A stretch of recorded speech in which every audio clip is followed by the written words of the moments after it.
Bienvenidos todos los estudiantes una vez más a nuestra Academia de Entrenamiento Avanzado del Ministerio Voz de la Luz en nuestra clase de mapeo espiritual. Y en este día vamos a estar estudiando un factor que es sumamente importante y es el principio de altares. ¿Qué es en sí un altar? Un altar es un acto profético, algo hecho físicamente que establece una entidad espiritual del mundo invisible sobre la tierra, ya sea Dios o ya sea el diablo. Desde el principio en que el hombre cayó en pecado y la tierra quedó en potestad del diablo, Dios establece el principio de altares. Por eso fue que Abel fue mucho más agradable a Dios que Caín, porque de alguna manera, aunque la Biblia no lo dice, él ofrecía sacrificios, él tenía el entendimiento de parte de Dios y obviamente yo creo que Abel fue el primer profeta que recibe de parte de Dios el hecho de que la tierra tiene que ser consagrada y que se necesita hacer un sacrificio a Dios, y en esto Dios se agradó de Abel. Y vamos a ver a través de esta clase cómo los altares van a ser usados tanto por Dios como por el diablo para establecer su presencia, para establecer su reino, su gobierno sobre la faz de la tierra. Vamos a ver, por ejemplo, aquí en el libro de Génesis, capítulo 28, cuando Jacob dice el versículo 11, y llegó a un cierto lugar y durmió allí porque ya el sol se había puesto, y tomó de las piedras de aquel paraje y puso a su cabecera y se acostó en aquel lugar.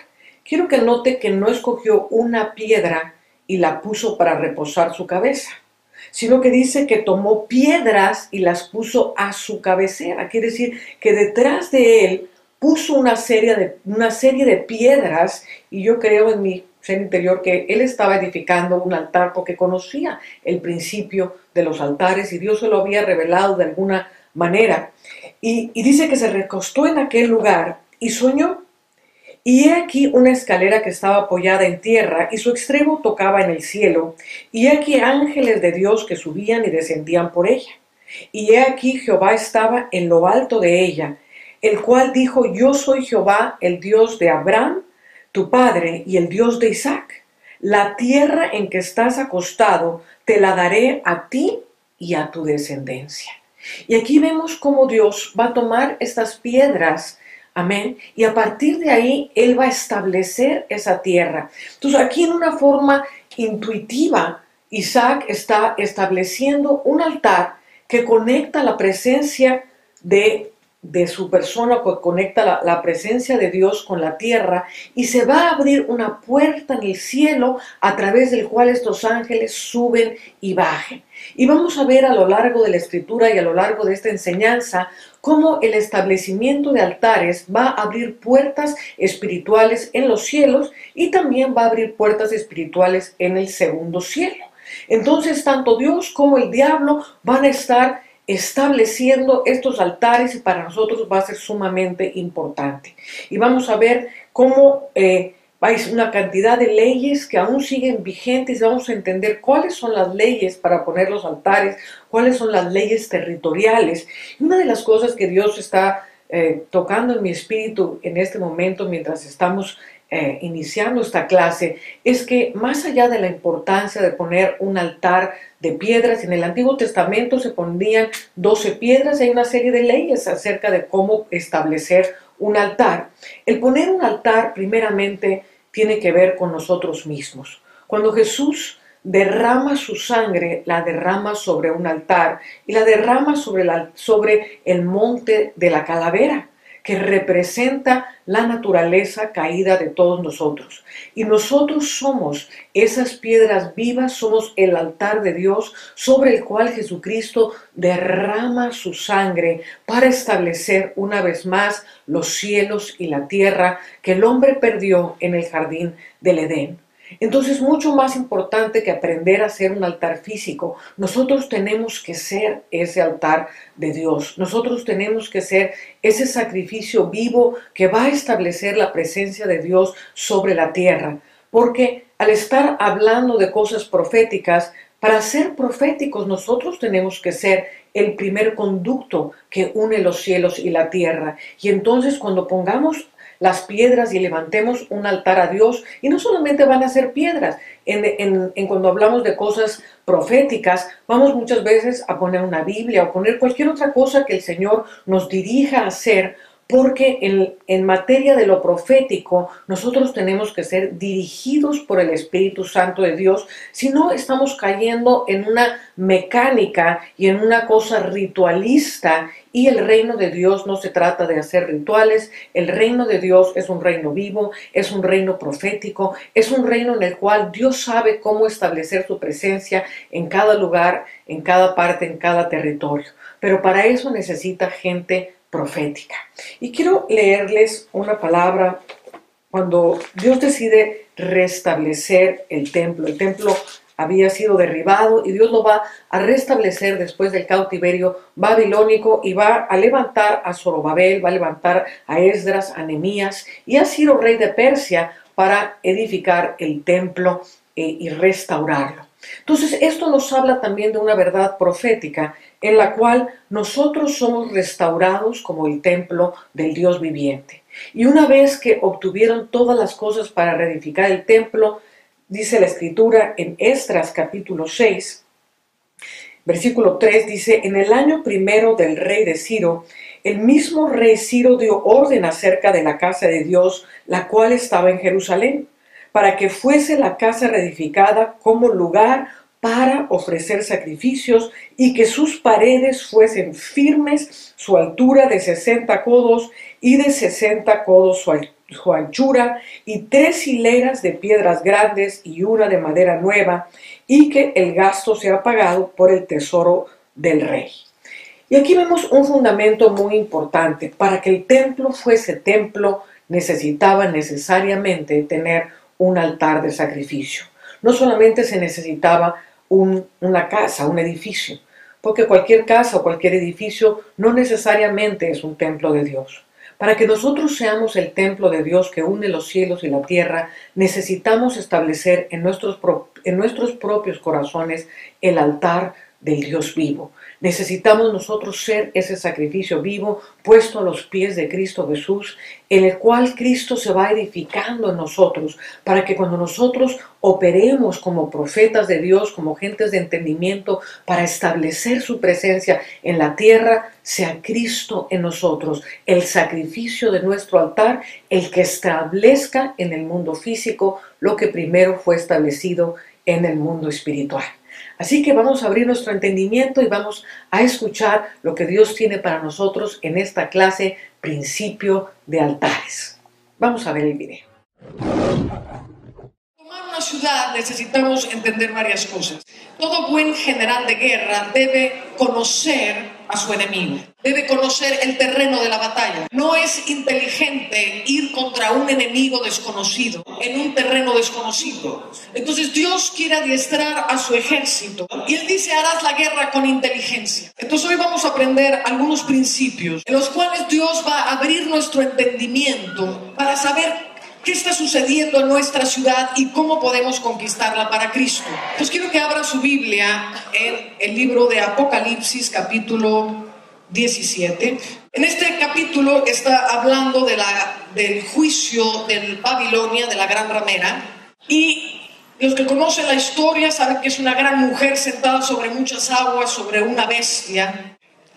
Y dice el versículo 18: y la mujer que has visto es la gran ciudad que reina sobre los reyes de la tierra. Ayer veíamos cómo hay dos mundos, uno espiritual y uno natural. Y Dios quiere revelarnos en esta noche cómo es el mundo espiritual. Como es en lo natural, es también lo espiritual.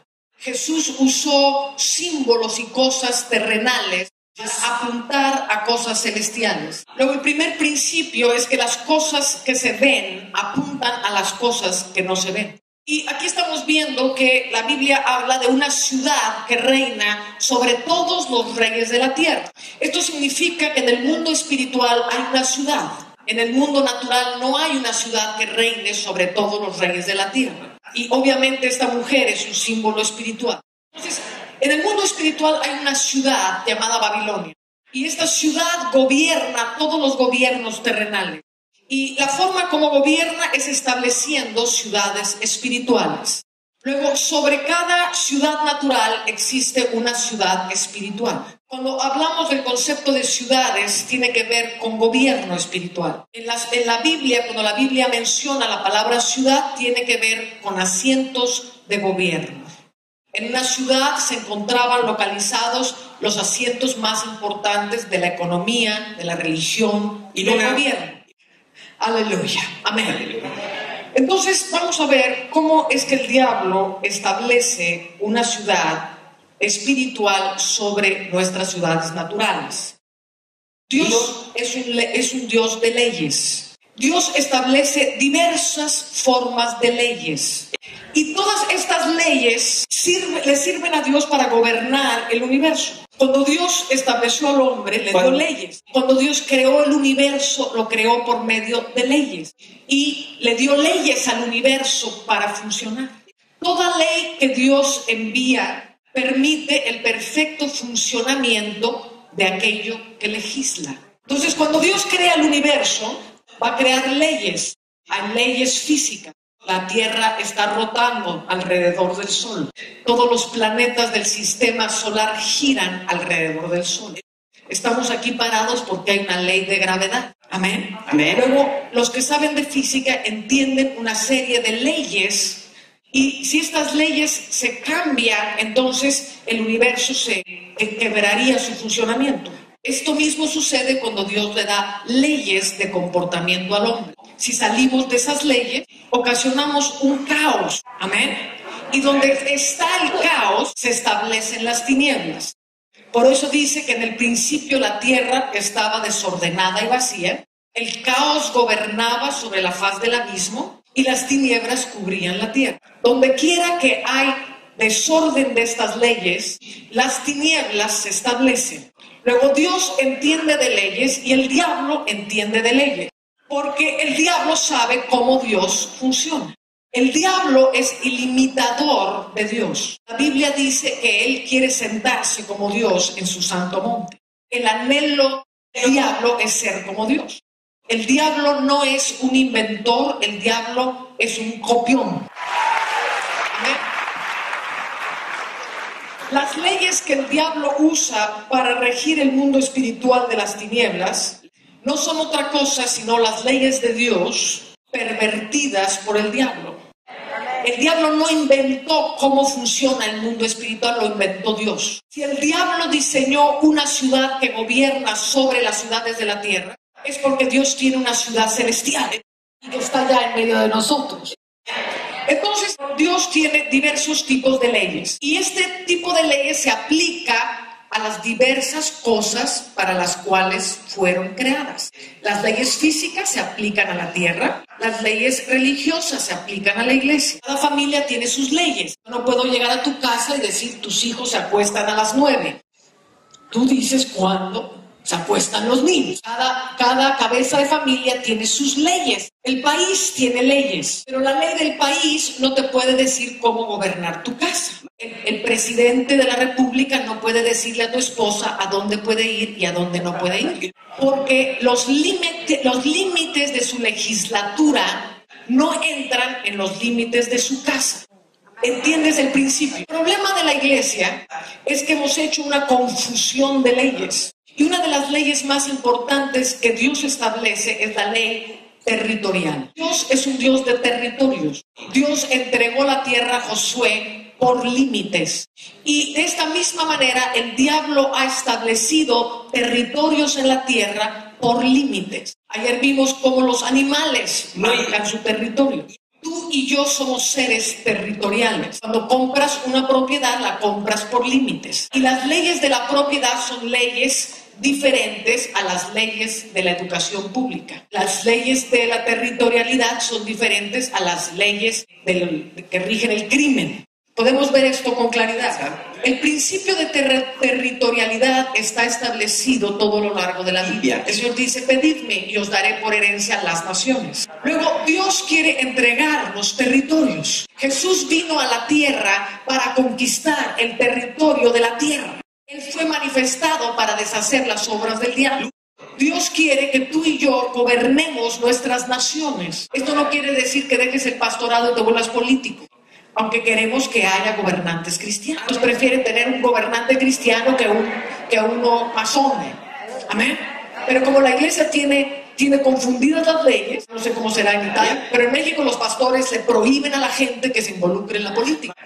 Y entonces tenemos presidentes impíos, roban todo el dinero, la iglesia está en opresión terrible porque hemos confundido las leyes. Hay leyes que quedaron obsoletas con el Nuevo Testamento, pero hay leyes que no quedaron obsoletas con el Nuevo Testamento. Las leyes de los rituales del Antiguo Testamento pasaron, amén. Pero hay leyes en la Biblia que hablan de la eternidad de Dios que nunca pasarán. Dios nunca va a dejar de hablar. Todas las leyes sobre la profecía permanecen vigentes. Hay gente que ya no cree en los profetas. Y oímos decir a gente, es que Dios ya no habla. Déjenme hacerle una pregunta. ¿Cuántos aquí pueden escuchar con toda claridad la voz del diablo? ¿Puedes escuchar la voz del miedo? ¿Puedes escuchar la voz de la escasez financiera? ¿La voz de la ira? ¿La voz de la tentación? ¿Cuántos son honestos? Pueden decir sí. Esto te demuestra que puedes escuchar el mundo espiritual. ¿Cuál sería el diseño de Dios de crear una iglesia que puede escuchar perfectamente la voz del diablo, que no puede escuchar la voz de Dios? ¿Será esto un diseño de Dios o una trampa del diablo? ¿Aló? Bueno, un entendido. Aleluya. Dile gracias, Señor, porque vamos a escuchar tu voz. Dios quiere ser escuchado. Dios quiere ser escuchado. Dios quiere ser escuchado. Él es rey. Él quiere ser escuchado porque es el rey. Porque Él es el que manda. Porque es el que sabe todas las cosas. Tú y yo no conocemos todas las cosas. Él conoce todas las cosas. Aleluya. Entonces, hay leyes territoriales que siguen existiendo y siguen siendo vigentes. El mismo apóstol Pablo habla de que él no entraba en el territorio de otro. Mi autoridad apostólica tiene este límite y yo no entro a tu límite. Hay territorios espirituales. ¿Está conmigo? Entonces, ¿cómo establece el diablo sus territorios? Estamos diciendo que el diablo es un imitador. Y lo primero que quiere imitar el diablo es que él quiere sentarse en el santo monte de Dios. Desde que el hombre cayó en pecado, él se acordaba de ver a Dios arriba de un monte. Y yo puedo imaginar cómo Adán pasó de generación en generación, cuando veíamos a Dios sentado en el monte. Y de generación en generación oían cómo Dios se había sentado en un monte. El diablo quiere sentarse en un monte. Y por eso toma gente para establecer sus tronos sobre los montes. La profecía de la Biblia no ha pasado. Dios sigue hablando a través de los libros proféticos, porque hay principios de Dios, porque hay forma en la que Dios actúa sobre la tierra. Porque la palabra profética de la Biblia nos da la luz para saber cómo Dios hace las cosas. Entonces, el diablo lo primero que va a hacer es tomar los lugares altos. El diablo ama los lugares altos porque quiere hacerse semejante a Dios. En todas las civilizaciones de la tierra, todos los montes han sido consagrados al diablo. Un principio espiritual es el que gobierna desde el monte, gobierna la ciudad.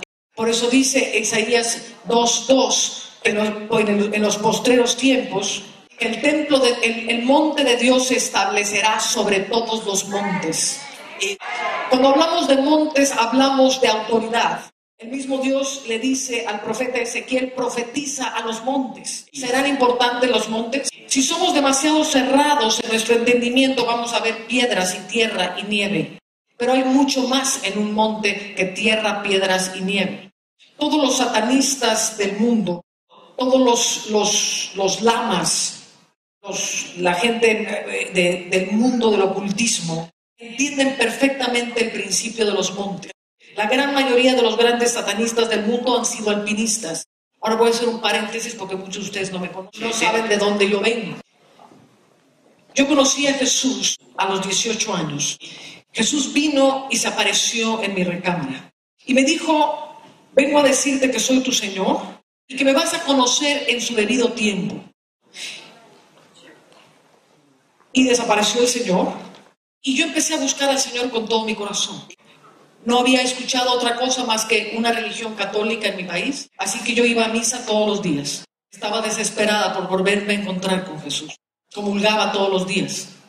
Le gritaba a Dios que quería encontrarme con Él. Pero pasaban los años y nada pasaba. Nadie jamás se acercaba a mí a decirme, Cristo te ama, hay una iglesia cristiana, lee la Biblia. Nadie. Pasaron los años y decidí que para mí Jesús no estaba en la iglesia católica. Estaba muriendo ahí. Empecé a buscar en cualquier otro lugar donde se hablara de Jesús. Para hacer la historia corta, porque quiero enseñarle muchos principios. El diablo tomó la ocasión para meterme en el ocultismo. Y fui iniciada en las artes ocultas a través de la Biblia.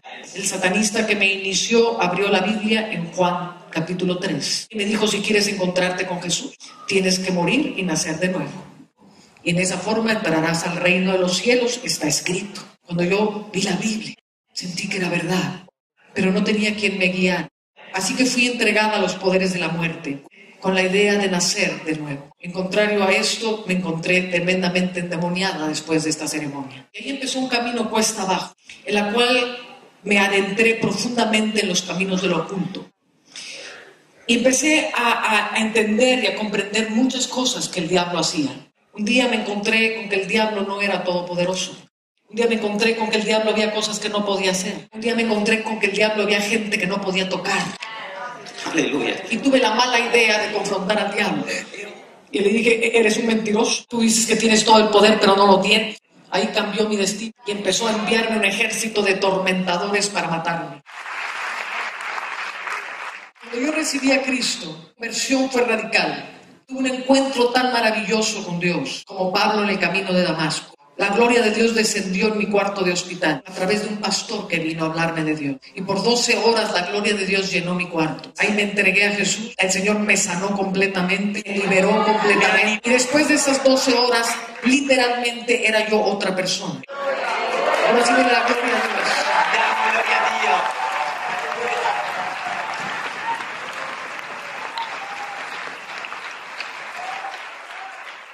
Ahora, después de haber confrontado al diablo, como yo soy una gente que hace muchas preguntas, lo primero que hice fue hacerle una pregunta a Jesús. Le dije, Jesús, tú sabías cuánto yo te amé. Tú sabías cómo yo te busqué. Tú sabías cómo fui perseguida en la escuela por hablar de tu nombre. ¿Por qué en 11 años no me mandaste a nadie con un tratadito?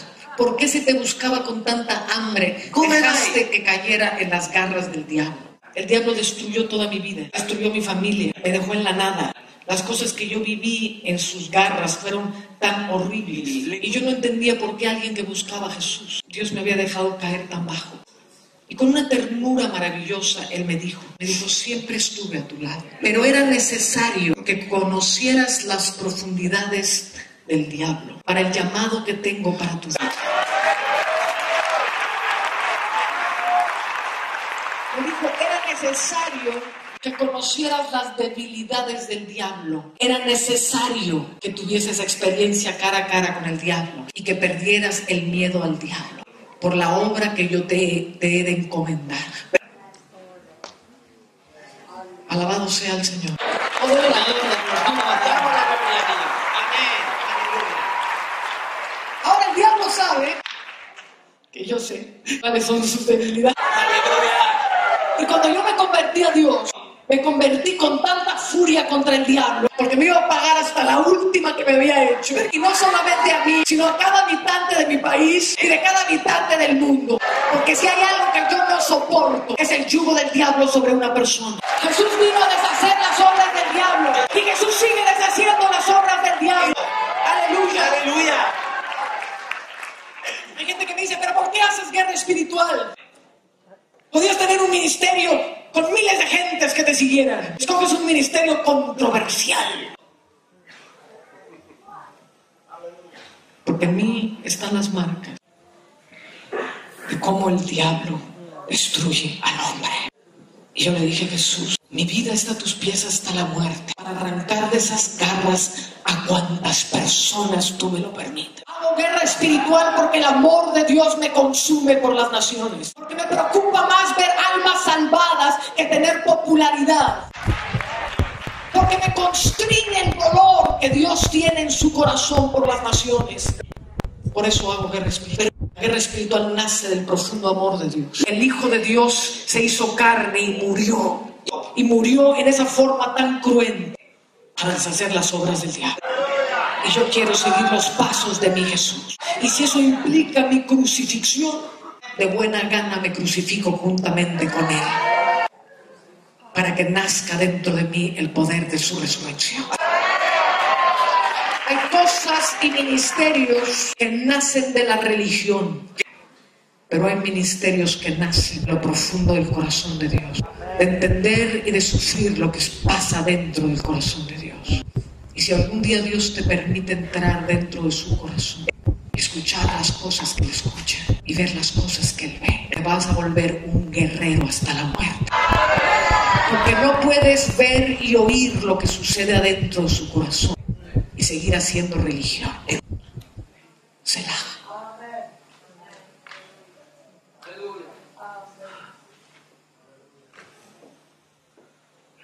El diablo se establece en los montes. El gobierno del diablo está sobre los montes. El diablo gobierna para llevar cautivas a las naciones. Todo lo que sucedió en la cruz del Calvario tiene un porqué. Jesús no murió simplemente de cualquier forma. Cada parte de su crucifixión implica una parte de la victoria. Solo la muerte de Jesús no era suficiente. Es importante cómo Él tenía que morir. Era necesario que muriese en una cruz, porque la cruz era símbolo de maldición. Y era necesario que muriese sobre un monte, para encima de ese monte tomar el gobierno de todos los montes. Y ojalá un día Dios me permita hablarle de las profundidades de la cruz, porque ahí es donde se encuentra toda la victoria. Ahora hay gente que dice, pero si Jesús ya venció en contra del diablo, ¿para qué tienes que ir tú a hacer guerra? La cruz es una victoria absoluta, no se puede añadir nada, amén. Pero la cruz, siendo absoluta, que en ella Dios pagó por nuestros pecados y llevó nuestras enfermedades, nuestros dolores, venció al diablo, el acta que nos era contraria fue clavada ahí. Ninguna de estas verdades se aplica a nosotros si nosotros no nos apropiamos de esa verdad. Jesús murió por todos los hombres, sin embargo no todos los hombres son salvos. ¿Me está siguiendo? Es necesario que una persona venga a la cruz y se apropie de esa salvación. Si no, esa persona no será salva. Luego, todo lo que sucedió en la cruz, tenemos que apropiarnos de ella. Y es la misma verdad decir que Jesús murió por todos los pecadores, pero no por esto son salvos. Que decir Jesús venció sobre todas las fuerzas del diablo, y no por eso ya no hay diablo. ¿Cuántos pueden sentir el diablo en la ciudad? ¿Cuántos son atacados por el diablo? ¿Cuántos son enfermados por el diablo? ¿Cuántos el diablo tiene atrapados a sus hijos? Entonces tenemos que tener un entendimiento mayor de la cruz. Pablo decía, yo me extiendo para ver si agarro aquello para lo cual fui asido. Y esto es un principio.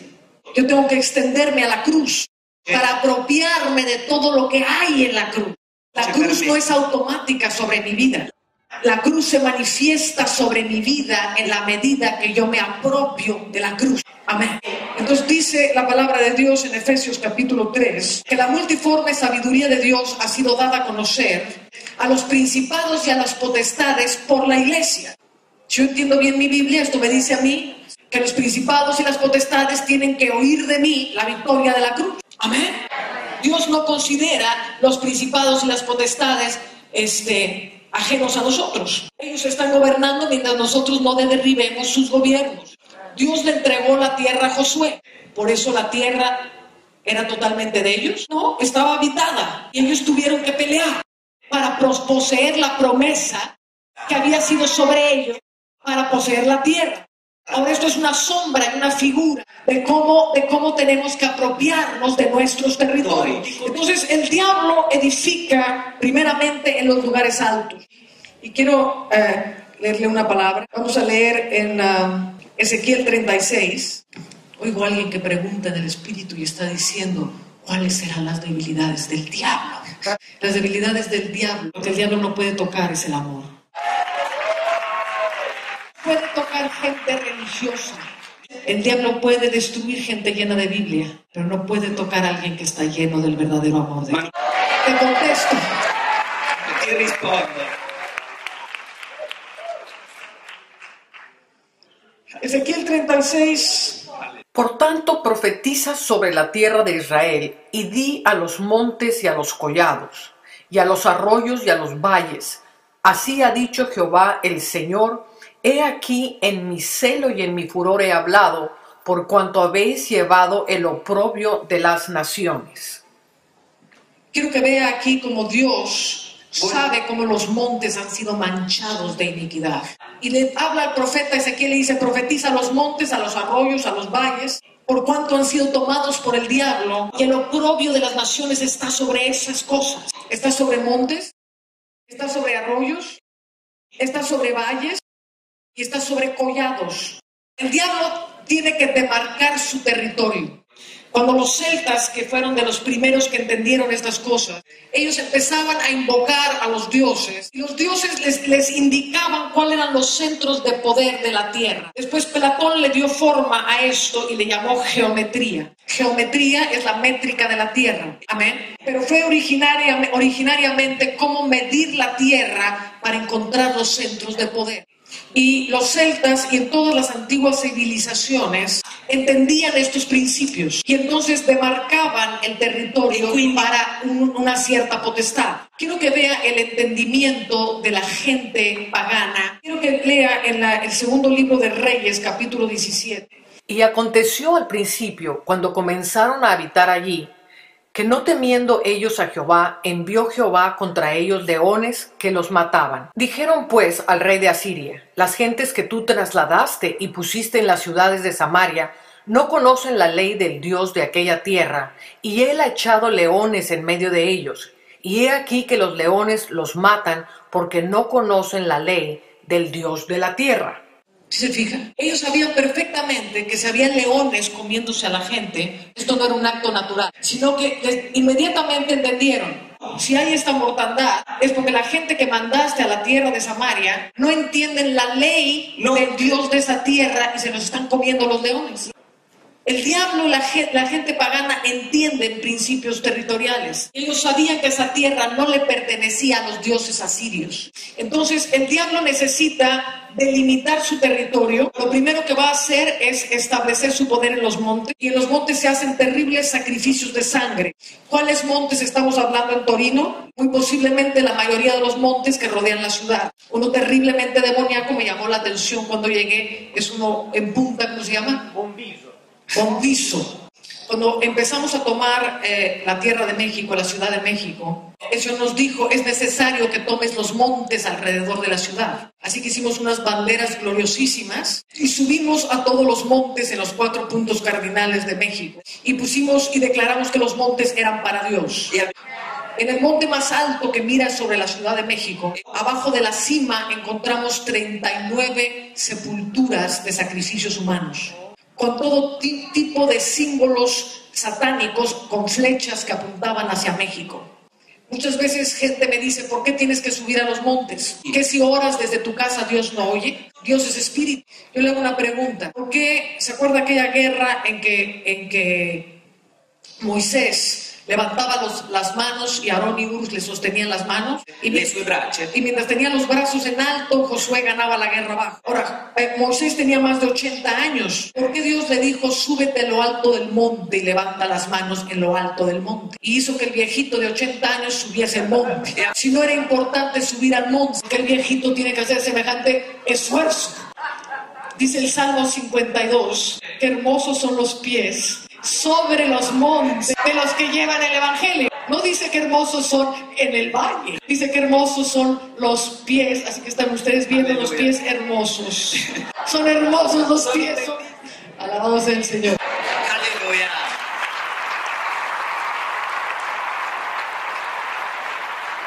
Si en el mundo espiritual es tan solo necesario elevar oraciones, los satanistas no se tomarían la pena de subir a lo alto de los montes tampoco. Echaban un conjuro ahí a la base del monte y ya está. Habrá algo importante que Dios quiera hablarnos. Usted no se puede imaginar la cantidad de cosas que hemos encontrado en los montes. Y cómo los montes, cuando los tomamos, vienen cambios radicales sobre las ciudades. Primera Reyes 20:23. Y los siervos del rey de Siria le dijeron: sus dioses son dioses de los montes, por eso nos han vencido. Mas si peleamos con ellos en la llanura, se verá si no los venceremos. Aquí vemos claramente cómo en la mentalidad pagana hay dioses en los montes y dioses en la llanura. Y estos sirios están meditando qué tipo de Dios tendrán los hebreos, si de los montes o de los valles. Ellos saben de qué están hablando, porque es el común de lo que ellos hacen. Amén. Entonces el diablo se establece a través de sacrificios de sangre en los montes, pero luego necesita hacer una conexión al valle. Necesita tener un punto de contacto que una el monte con la ciudad. Una vez que ha sido puesto el derecho legal demoníaco en el monte, el diablo sabe que no van a ser las multitudes las que se van a subir a los montes. Entonces establece lugares altos en la ciudad, en donde va a promover la idolatría, en donde va a promover el ocultismo, va a establecer logias masónicas, va a establecer altares para adorar a los ídolos, y todos estos harán un punto de contacto con el gobierno que está encima del monte. El diablo sabe que si establece estos altares en el valle y esto está conectado a los poderes del monte, entonces tiene en cautiverio a toda la ciudad. Dios es el primero que establece el principio de altares. Lo primero que hizo Noé cuando se bajó del arca fue pactar la tierra y levantar un altar a Dios. Según mi entendimiento de montañas, todas las montañas han sido consagradas al diablo. Es increíble, usted dice, pero esa montaña no la conoce nadie. Intente subirse a esa montaña que no conoce nadie y va a ver lo que encuentra. Pero la única montaña que no ha podido ser consagrada al diablo es el monte Ararat.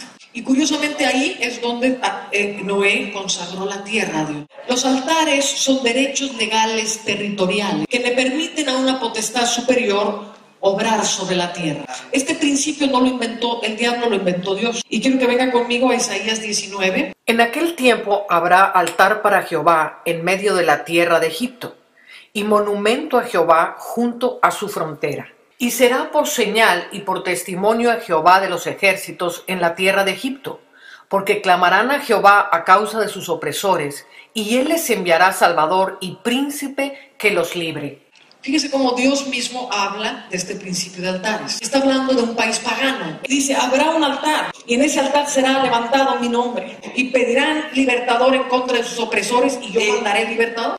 ¿Qué fue la primera cosa que Dios mandó hacerle a Josué antes de empezar la batalla de Jericó? Lo primero que tenían que hacer en el momento de pisar territorio enemigo era levantar un altar, darle el derecho legal a Dios de poder tomar ese territorio. Si la tierra no está consagrada a Dios, entonces nos vamos a meter en muchos problemas. Recuerdo en una ocasión que en una de las guerras que hicimos en México, y en esa guerra íbamos a tomar todas las plazas de México. E íbamos a poner la película de Jesús, y por un mes se iba a predicar el evangelio en todas las plazas de la ciudad.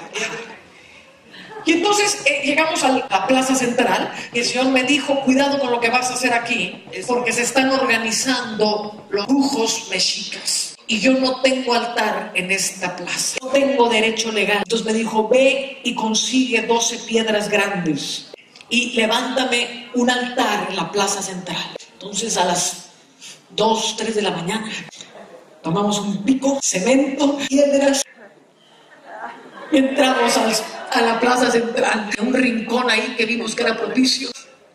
Empezamos a romper el cemento, pusimos nuestro cemento, pusimos las 12 piedras, le pusimos aceite y después, como hizo Isaac, derramamos vino y luego escribimos en el cemento fresco, esta tierra le pertenece a Jehová de los ejércitos, a Jesucristo y al Espíritu Santo. Ahora dice, habrá un altar en medio de la tierra, clamarán por causa de los opresores y yo mandaré libertador. Así que pusimos nuestra plataforma, teníamos los permisos ya todos en orden y empezamos a predicar el evangelio. Y teníamos grupos de danza, de adoración y cientos de personas se convertían todos los días. Pero los brujos mexicas estaban muy inquietos. Entonces nos apareció ahí un penachudo. Un hombre con penacho, todo desnudo del torso y con una calavera aquí en la cabeza. Entonces me acercó con un cuchillo y atrás de él había como 100. Me dijo, estoy harto de ti. este es mi territorio, así que te vas. Yo dije, no me voy, Dios ya me dio este territorio a mí. Entonces agarró el cuchillo y dijo, si mañana a las 7 de la noche están aquí, correrá la sangre en la Plaza de México. Entonces aquellos 100 que lo seguían, con penachos, todos encuerados, sacaron el cuchillo y todos gritaron, ¡sí! ¡Sangre! Entonces hicimos un meeting. Este es el momento en que los pastores te dicen, ha sido un placer servirle, hermana.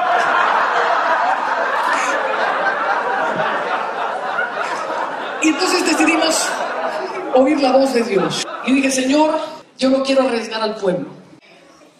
Estamos aquí para tomar la tierra y tú eres el Dios, no son los mexicas. Y tú tienes la última palabra sobre nuestras vidas, no ellos. Y el Señor me dijo, dancen.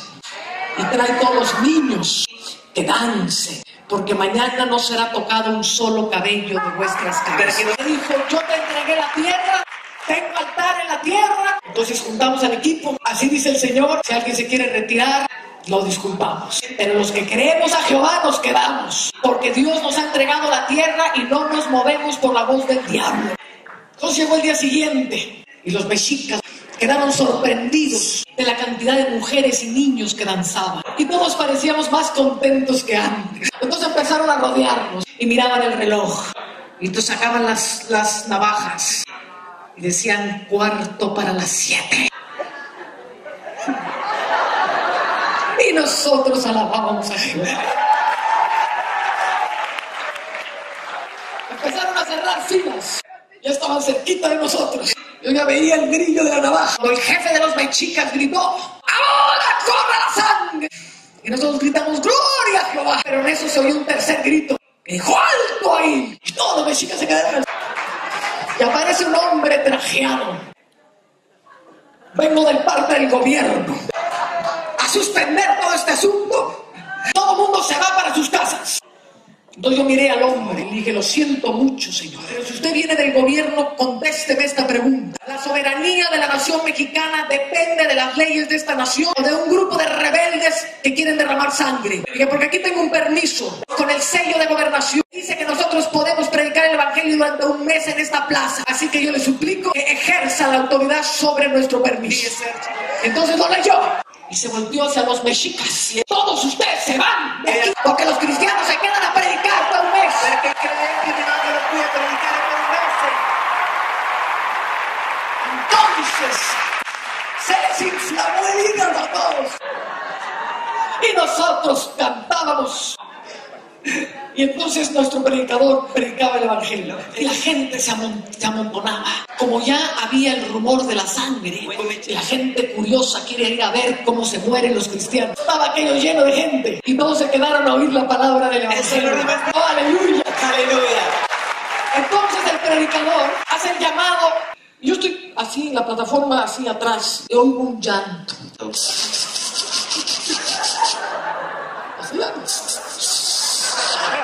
Así con impido y todo. Lo impido.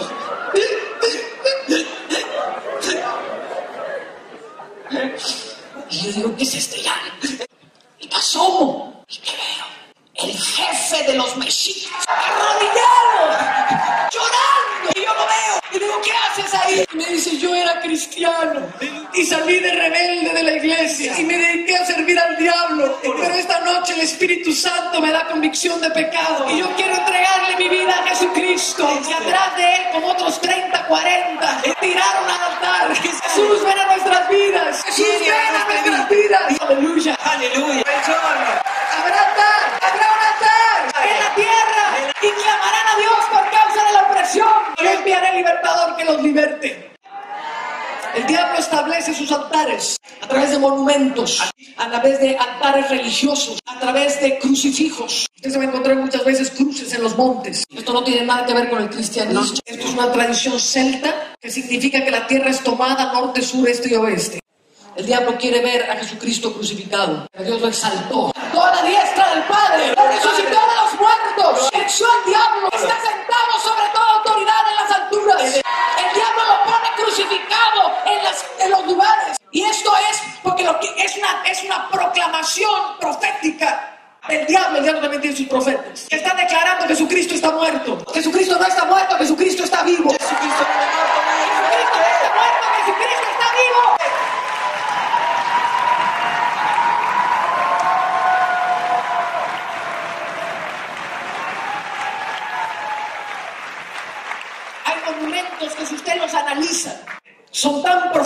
totalmente demoníacos y son así como aquel altar que hicimos a Dios. Son la base legal para que el diablo traiga maldición. Ya me dijeron que aquí había una estatua al ángel de la muerte. Esto no es un memorial para nadie que sea muerto. El diablo está estableciendo un ángel de la muerte, un principado de muerte sobre la ciudad. Hay un monumento al ángel caído en Madrid. Es el lugar donde los jóvenes se inyectan todo tipo de drogas y los encuentran muertos en la mañana. Dios quiere que abramos nuestros ojos a una realidad espiritual que está en la ciudad. Porque podemos cambiar el destino espiritual de una ciudad si entendemos cómo cambiar esas cosas. Recuerdo que yo veía los monumentos en México. Yo decía, Señor, yo quiero tener un monumento para ti en el Paseo de la Reforma, que es la avenida principal. Y resulta que hay una glorieta, una rotonda, el lugar más bonito de la Reforma, y tiene una palmera. Eso me dijo, aquí te doy tu monumento. Y dije, este es un monumento para ti. Me dijo, sí, vas a ir de noche, vas a hacer una piedra grabada y donde diga, este es un monumento a Jehová. Y de aquí vendrá la gloria de Dios sobre la tierra. Ahora, la palmera es uno de los símbolos que estaban en el tabernáculo. Y entonces hicimos una piedra hermosísima de mármol y en la noche fuimos. Y entonces escarbamos un hoyo y pusimos la piedra y consagramos la glorieta al Señor. En menos de un mes, esto es un milagro, el gobierno trajo 12 palmeras y rodeó esta palmera con 12 palmeras. Y le dé la gloria a Dios, alguien ante la gloria, tío. Todas estas cosas se las cuento porque son necesarias para cambiar el curso de una ciudad. Nosotros empezamos a entender que nosotros teníamos el gobierno de México y por mucho tiempo la iglesia cristiana no tenía identidad legal. México solo reconocía a la iglesia católica y en acuerdo con la iglesia católica, si uno era cristiano no tenías derechos civiles, pero empezamos a clamar porque el gobierno Dios no los había dado y tomamos la Constitución. Dijimos, Señor, esta ley es en contra de ti. Por lo tanto, ordenamos que esta ley se va de la Constitución y establecemos una ley que ampare a la iglesia cristiana. En menos de un mes escribimos la Constitución, todo ese segmento de la Constitución en mi computadora y lo presentamos a la Cámara de Senadores. Hoy por hoy el 90% de ese escrito está en la Constitución mexicana. La iglesia cristiana tiene identidad, tiene identidad en México. Alabado sea el Señor. Yo tengo tantas historias, pero no se las puedo contar todas. Simplemente decirle que cuando entendemos estos principios podemos derrotar al diablo. Podemos quitarle nuestras ciudades al diablo. Y como le dije ayer, México pasó del 0.5% de cristianismo a casi el 30%. Estos principios son eternos. Amén. Amén. Aleluya. Aleluya. Denle un aplauso. Denle un aplauso.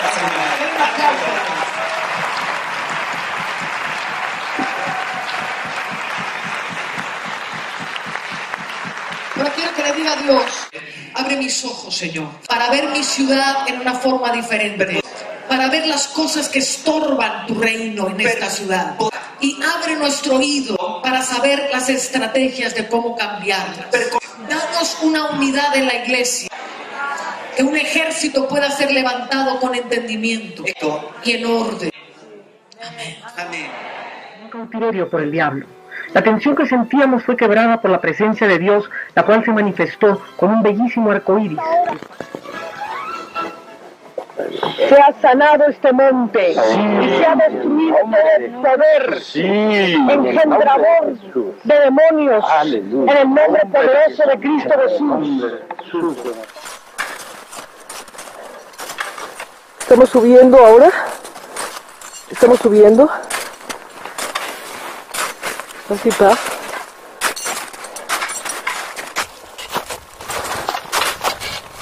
Un esfuerzo muy grande.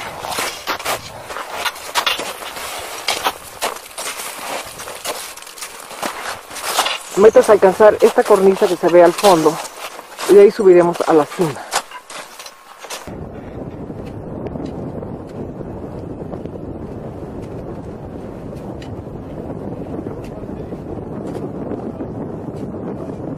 La cima, Emerson.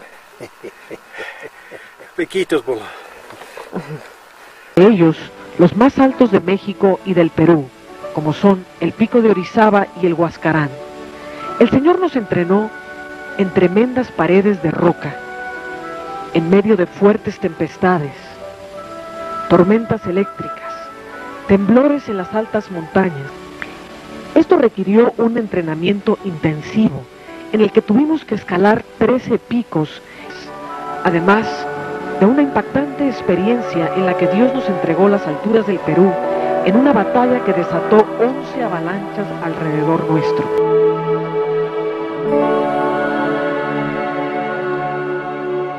Sentimos una presencia muy particular, como si las nubes iluminadas estuvieran llenas de ángeles, mientras que las sombras oscuras parecen defender las alturas de la tierra. Nunca habíamos visto nada parecido. La luz que estamos viendo viene del costado norte de la montaña. No se trata del sol.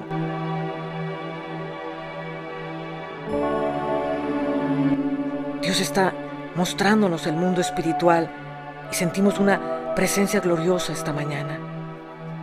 Hay una verdadera guerra en los cielos. Tenemos la piel de gallina por causa de la presencia de Dios en todo este lugar.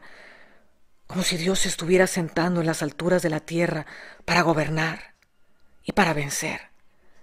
Hay un águila real que se está formando en el cielo. Parece como si Dios estuviera esculpiendo la batalla espiritual en el cielo.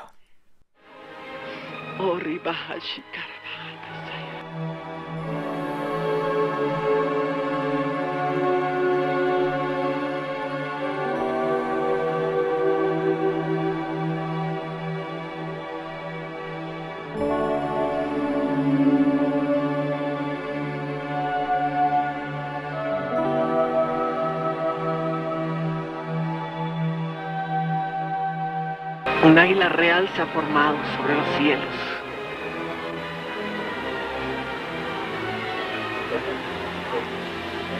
Como si Dios mismo estuviera grabando en los cielos la batalla.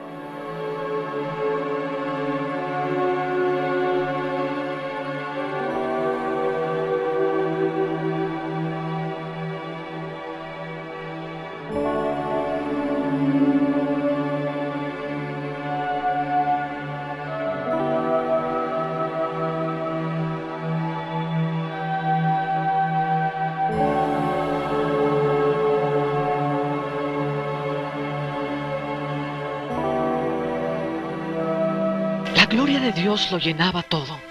El comandante en jefe nos llamaba hacia la gran batalla contra la reina del cielo y los fundamentos de Babilonia. Sin otro guía que el Espíritu Santo, sin otra habilidad más que su unción, partimos abriendo una nueva ruta en la parte más peligrosa del Everest, la cascada de hielo.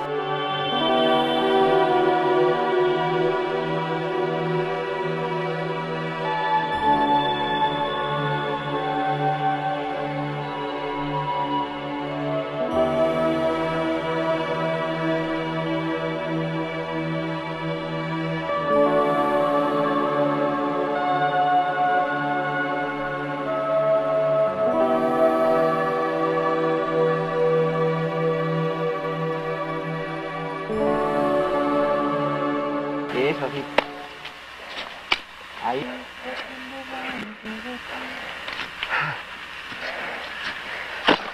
Bien, Lili. Quédate un ratito.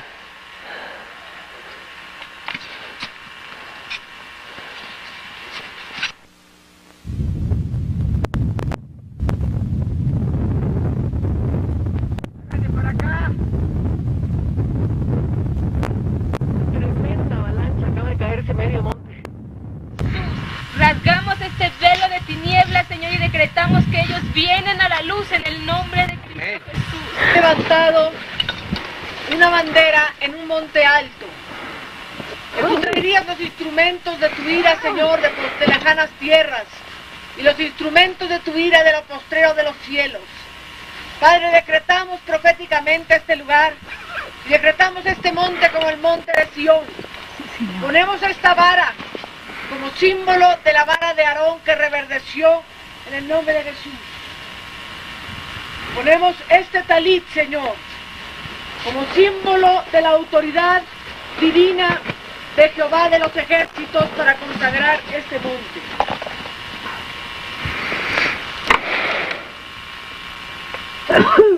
Tomamos esta menora símbolo de la presencia del Espíritu Santo, para que la luz del Espíritu y la luz de Cristo brillen, y como ríos de aceite corra desde este monte a todas las naciones la verdad del Evangelio. Ponemos esta Torá, Señor, símbolo de tu palabra, grabada en lo alto del monte, Señor. La ponemos, Señor, para que tu palabra corra y se extienda sobre todas las naciones, por todas las naciones, y como símbolo de la salvación de 4.000 millones de personas y aún más que estaban cautivas por Babilonia y que hoy han quedado libertadas. Amén. En el nombre de Jesús.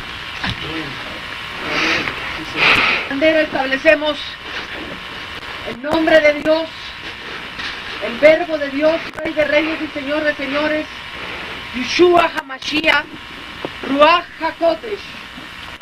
Y a Él le damos toda la gloria, toda la alabanza, todo el poder, al único Dios que vive y reina. Y lo establecemos Dios. Amén. Sobre el techo del mundo y sobre las naciones del mundo. Amén. Amén. Amén. Las alturas de la tierra han quedado consagradas a Cristo Jesús.